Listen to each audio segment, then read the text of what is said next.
Hello, welcome to the Root. এটা হচ্ছে একটা বোর্ড গেম যেটাকে বলা হয় asymmetric board game. Unlike other games, এখানে 4টা ফ্যাকশন আছে, যেটা 4 ফ্যাকশনই 4 রকমভাবে খেলবে। কিভাবে পয়েন্ট করতে হবে এবং কিভাবে বিল্ড করতে হবে, ক্রাফট করতে হবে, সেটা সামনের ভিডিওতে আমি বলছি। তো কন্টেন্টগুলো জিনিস দেখে নিই। রুট বোর্ড গেমে কী কী আছে? একটা রুট বোর্ড, 4টা ফ্যাকশন,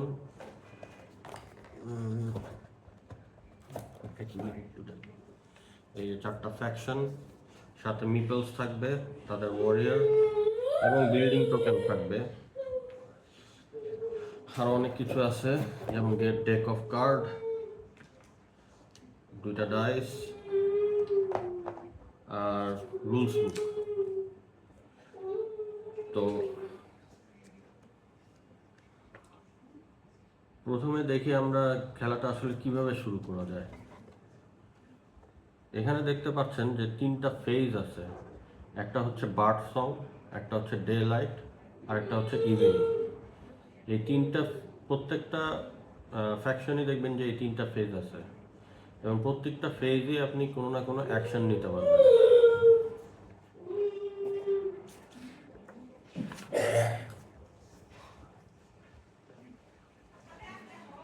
আপনি এই খেলা তখনই জিততে পারবেন যখন কেউ একজন 30 পয়েন্ট করছে। 0 থেকে 30 পয়েন্ট পর্যন্ত দেওয়া আছে। যে ফার্স্টে 30 পয়েন্ট করতে পারবে সেই হবে উইনার। তো এখানে 4টা ফ্যাকশন আছে। একটা হচ্ছে মার্কিউস ডি ক্যাট। তারা সাধারণত বিল্ডিং করবে এবং যুদ্ধ করবে। মূলত তাদের ফ্যাকশনের কাজ হইতেছে এই কমলা কালারের যে মার্কিউস ডি ক্যাট দেখতেছেন, তাদের বিল্ডিং বানানো। ভ্যাগাবন্ড আছে, যে হচ্ছে একা একজন ওয়ারিয়ার এবং তাকে যুদ্ধ থেকে সরানো যাবে না। আরেকটা হচ্ছে ব্লু এই ডাইনেস্টিস। এরা হচ্ছে আপনার মূলত রুস্ট বানাবে, এবং রুস্ট বানানোর শেষে যে কয়টা রুস্ট আছে সেটার উপরে তারা পয়েন্ট স্কোর করবে। আরেকটা ফ্যাকশন আছে যেখানে তারা এই ফার্স্টে ইনিশিয়ালি কোনো প্রেজেন্সই নাই, সেটা হচ্ছে উডল্যান্ড অ্যালায়েন্স। ওনারা খেলার মাধ্যমে আস্তে আস্তে তাদের ভূমিকা বাড়াবে। আচ্ছা, ওয়াক থ্রুতে দেখি।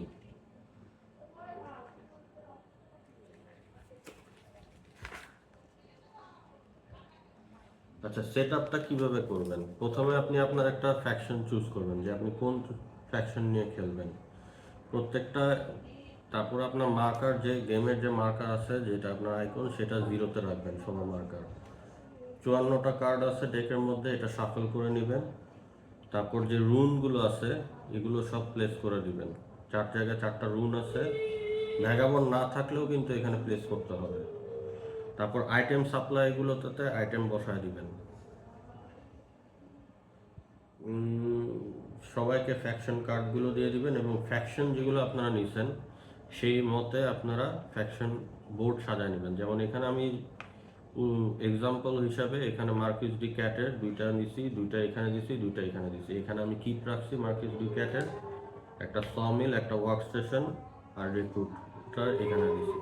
ভ্যাগাবনকে আমি মাঝখানের জঙ্গলে বসায় দিছি, আর ইলিডারেসিসকে আমি ওই কর্নারে বসাই দিছি একটা রুটস নিয়ে। এভাবে করে বোর্ড সেট আপ করবেন।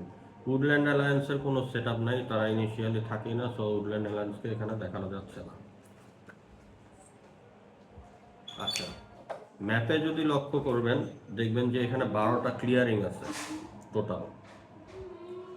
টোটাল ক্লিয়ারিং আছে, এবং 12টার কিন্তু এর মধ্যে প্রত্যেকটা ক্লিয়ারিংয়ের এক একটা মার্কার আছে। যেমন একটা হচ্ছে র্যাবিট, একটা হচ্ছে ফক্স, আর একটা হচ্ছে মাউস। এবং প্রত্যেকটা মাউস ক্লিয়ারিংয়ের 4টা করে ক্লিয়ারিং পাবেন। যেমন এখানে একটা মাউস, এখানে একটা মাউস, এখানে একটা মাউস, এখানে একটা মাউস, 4টা হলো। এখানে একটা ফক্স, এখানে একটা ফক্স, এখানে একটা ফক্স, আর আরও এক জায়গায় আছে, সেটা আমি হয়তো পাচ্ছি না থেকে। এখানে একটা ফক্স। এই 4টা ফক্স, এবং 4টা করে আপনি র্যাবিটের ক্ষেত্রেও পাবেন। তো এটা একটু মাথায় রাখবেন যে এই এই জিনিসটা কোন কাজে আসবে, এই মার্কারটা, সেটা আপনাকে আমি সামনে বলতেছি। যখন আপনি মুভ করবেন, এখানে মুভিং যে জিনিসটা ব্যাপারটা, যখন আপনি একটা কোনো সৈন্য কোনো জায়গা থেকে সরাবেন, তখন আপনার মেক শিওর করতে হবে যে আপনি যেই ক্লিয়ারিংস থেকে, অর্থাৎ আমরা এই জায়গাগুলোকে আমরা ক্লিয়ারিং বলি, যেই ক্লিয়ারিং থেকে আপনি সরাবেন, হয় সেটা রুল করবেন, আর নাইলে যে ক্লিয়ারিং আপনি রুল করতেছেন সেখানেই আপনি যেতে পারবেন। অর্থাৎ ধরেন এই ক্ষেত্রে এই এই যে বিড়াল যেটা, এ কিন্তু কোথাও মুভ করতে পারবে না, কারণ সে এই জায়গাটা ক্লিয়ারিং করে না, এই জায়গাটা রুল করে না, কিন্তু এই জায়গা সে রুল করে, তাহলে সে মুভ করতে পারবে। ইদার আপনি যেই ক্লিয়ারিংয়ে রুল করতেছেন, অথবা যেই ক্লিয়ারিংয়ে আপনি রুল করেন অলরেডি, সেই জায়গাতেই আপনি মুভ করতে পারবেন, এছাড়া আপনার মুভ করা যাবে না। আচ্ছা, ক্লিয়ারিং আপনি কিভাবে রুল করবেন? হয় আপনার ওয়ারিয়ার থাকবে, আর না হলে আপনার বিল্ডিং থাকবে। আপনি সেই ক্লিয়ারিংই রুল করবেন যেখানে আপনার বেশি কম্বাইন্ড বিল্ডিং এবং ওয়ারিয়ার আছে। যেমন এখানে আপনার ইরিডেনেসিস রুল করতেছে, এখানে আপনার ক্যাট রুল করতেছে। এটা হচ্ছে রুলিং এর সিস্টেম।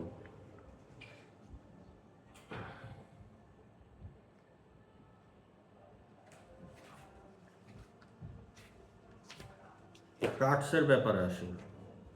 কার্ডস কিন্তু অনেক রকমের কার্ডস আছে, দেখতে পারবেন। যেমন ধরেন কয়েক রকমের কার্ড আছে। একটা হচ্ছে ডমিনেন্স, একটা হচ্ছে নর্মাল ক্রাফটিং কার্ড, একটা হচ্ছে পয়েন্ট ক্রাফটিং কার্ড, আর একটা হচ্ছে একটা অ্যাকশন কার্ড, যেটাতে আপনি অ্যাকশন নিতে পারবেন। আর একটা হচ্ছে অ্যাম্বুশ কার্ড।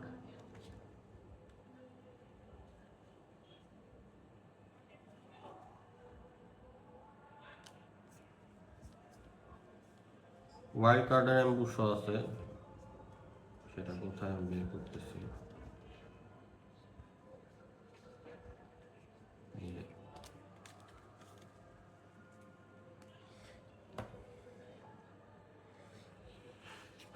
ক্রাফটিং কার্ডে আসি। এই ক্রাফটিং কার্ডে দেখেন যে আপনার দুইটা মাউস ক্লিয়ারিং আছে, অর্থাৎ এখানে বলা আছে যে as attacker in battle you are not affected by ambush cards. So এই কার্ডটা যখন আপনি ক্রাফট করবেন, তখন আপনি এই কার্ডের সুবিধাটা পাবেন। সুবিধাটা কি? যখন আপনি কাউকে অ্যাটাক করতে যাবেন, তখন সে অ্যাম্বুশ কার্ড খেলতে পারবে না। এটা হচ্ছে এই কার্ড যদি আপনি ক্রাফট করবেন। এবং ক্রাফটিংয়ের পাশে দেখবেন যে কস্ট আছে। এখানে দেখেন দুইটা মাউস, অর্থাৎ মাউস আপনার ক্যাটের ক্ষেত্রে আপনার মাউসে দুইটা ওয়ার্ক স্টেশন লাগবে এই কার্ডটা ক্রাফট করার জন্য। এটার কস্ট হচ্ছে এটা। তারপর দেখবেন যে কিছু আছে আপনাকে ডাইরেক্ট আইটেম দিচ্ছে, এবং এখানে দেখেন যে দুইটা ফক্স আপনার রুল করতে হবে, বা ওয়ার্ক স্টেশন থাকতে হবে। ইরিডাইনিসির ক্ষেত্রে দুইটা রুলস থাকতে হবে। Cost of this card is 2 mouse, অর্থাৎ মাউস ক্লিয়ারিংয়ে দুইটা আপনার বিল্ডিং থাকতে হবে, যেটা দিয়ে আপনি ক্রাফট করতে পারবেন। যদি ক্রাফট করেন তাহলে একটা সোর্ড পাবেন এবং সাথে +2 পয়েন্ট পাবেন। যদি ইনকেস যদি কোনো আইটেম যদি সবাই শেষ হয়ে যায়, যেমন সোর্ড এখন নাই, সাপ্লাইতে থাকতে হবে, সেই ক্ষেত্রে আপনি কোনো পয়েন্টও পাবেন না, আইটেমও পাবেন না। আচ্ছা, অ্যাম্বুশ কার্ড হচ্ছে দুই রকমের অ্যাম্বুশ কার্ড আছে। একটা হচ্ছে ক্লিয়ারিং অ্যাম্বুশ, আর একটা হচ্ছে ওয়াইল্ড কার্ড অ্যাম্বুশ। অ্যাম্বুশটা হচ্ছে যখন কেউ আপনাকে অ্যাটাক করতে যাবে, আপনাকে কেউ যদি মাউস ক্লিয়ারিংয়ে অ্যাটাক করে, তখন আপনি এটা যদি খেলেন, তাহলে ইমিডিয়েটলি সে যদি অ্যাম্বুশ কার্ড যদি না খেলে, তাহলে ইমিডিয়েটলি ডাইস রোল করার আগেই তার দুইটা সৈন্য মারা যাবে। এটা হচ্ছে ওয়াইল্ড কার্ড। এটা আপনি যে কোনো ক্লিয়ারিংয়ে এই অ্যাম্বুশটা খেলতে পারবেন। এখানে ওয়াইল্ড কার্ড, বার্ড কার্ড যেটা দেখতেছেন আপনি এই চিহ্নতে, এগুলো হচ্ছে সব বার্ড কার্ড। বার্ড কার্ড কিন্তু ওয়াইল্ড কার্ড। এই ওয়াইল্ড কার্ডটা আপনি যে কোনো ক্লিয়ারিংয়েই খেলতে পারবেন, এটাকে ওয়াইল্ড কার্ড হিসাবেই গণনা করা হয়। তারপর এখানে আরও এক্সাম্পল আছে, যেমন এটা হচ্ছে দুইটা র্যাবিট ক্লিয়ারিংয়ে যদি আপনি ক্রাফটিং স্টেশন বসান, যেমন ওয়ার্ক স্টেশন যদি থাকে দুইটা র্যাবিট স্টেশনে, তাহলে আপনি এই কার্ডটা ক্রাফট করতে পারবেন। এই কার্ডটা ক্রাফট করার সুবিধা হচ্ছে at a start off day light May initiate a battle, অর্থাৎ ডে লাইটের শুরুতেই আপনি একটা চাইলে ব্যাটেল করতে পারবেন। তো এইটা যখন আপনি এইসব কার্ড যখন ক্রাফট করবেন তখন এটার এফেক্টটা কিন্তু কন্টিনিউয়াসলি আপনি পাচ্ছেন।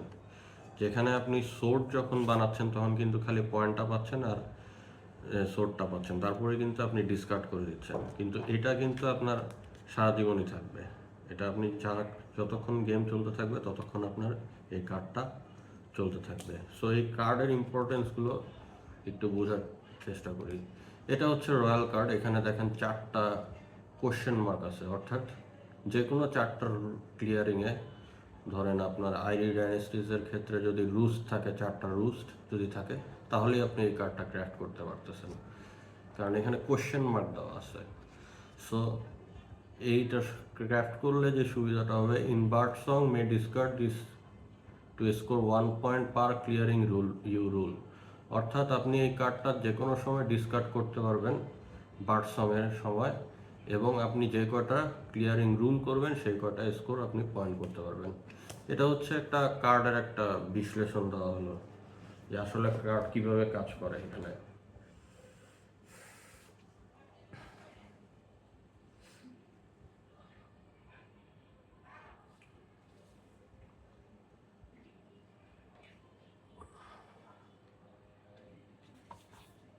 এরপর আসি আমরা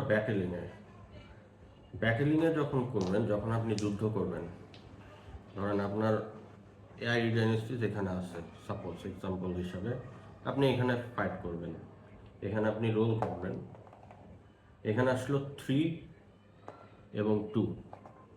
সো অ্যাজ অ্যাটাকার আপনি কিন্তু যেটা হায়েস্ট যে রোলটা করছেন, যেটা হচ্ছে 3, সেটা কিন্তু আপনার অ্যাটাক পয়েন্ট, এবং 2 যেটা সে পাইছে সেটা হচ্ছে ডিফেন্ডিং পয়েন্ট। এখানে একটা ব্যাপার আছে, আপনি যখন অ্যাটাক করতেছেন, আপনি এখানে ধরেন মার্কিউস ডি ক্যাট একটা, সো এখান থেকে কিন্তু একটাই সৈন্য সে হায়েস্ট আপনি রিমুভ করতে পারছেন। আর সেও কিন্তু আপনার থেকে, যদিও সে ডিফেন্ডার 2টা রোল করছে, কিন্তু তার আর্মি হচ্ছে একটা, সো আপনাকে একটা অ্যাটাক রিটার্ন করে ড্যামেজ করতে পারবে। এখানে ওয়ারিয়ার সংখ্যা অনুযায়ী কিন্তু আপনার অ্যাটাক নাম্বারটা কাউন্ট হবে। আপনার যদি এখানে 3টা মাউস অথবা 3টা বার্ড যদি থাকতো, সেই ক্ষেত্রে আপনাকে অ্যাটাক করতো 2, আপনি অ্যাটাক করতেন 3। কথাটা কি বোঝানো গেছে? এটা আপনার ডাইস রোল, আপনি ফালাইছেন 3, 2, কিন্তু ইকুয়াল নাম্বার অফ ওয়ারিয়ার্স থাকতে হবে সেই পরিমাণ হিট করার জন্য। আরেকটা ব্যাপার হচ্ছে ব্যাটেলিংয়ে এক্সট্রা হিটস বলে একটা জিনিস আছে।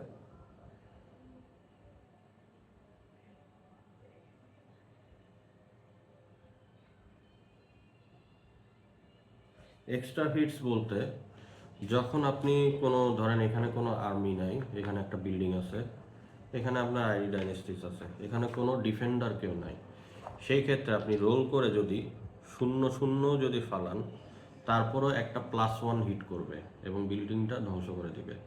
কেন? কারণ এই বিল্ডিংটা হচ্ছে ডিফেন্সলেস বিল্ডিং সবসময় একটা এক্সট্রা হিট নেয়। So no matter what, building সবসময় শেষ হয়ে যায়। সো ডিফেন্সলেস বিল্ডিংয়ে সবসময় আপনি একটা এক্সট্রা হিট করেন, যদিও আপনি 0-0 রোল করেন না কেন অ্যাটাকের সময়। এটা একটু মাথায় রাখতে হবে। অ্যাম্বুশ কার্ডস নিয়ে আমি একটু আগে কথা বলছিলাম। অ্যাম্বুশ কার্ডস যদি আপনি খেলেন, তাহলে আপনার ইমিডিয়েটলি 2টা সৈন্য মারা যাবে। কিন্তু অ্যাম্বুশ কার্ড আপনি খেললেন, পরক্ষণে যদি আপনার অপোনেন্টও যদি অ্যাম্বুশ কার্ড খেলে, সেই ক্ষেত্রে অ্যাম্বুশ কার্ড ক্যান্সেল হয়ে যাবে।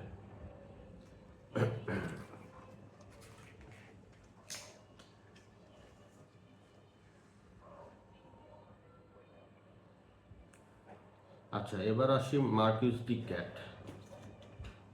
ফ্যাকশনগুলো একটু বোঝার চেষ্টা করি, আসলে পয়েন্টগুলো স্কোর আপনি কিভাবে করবেন।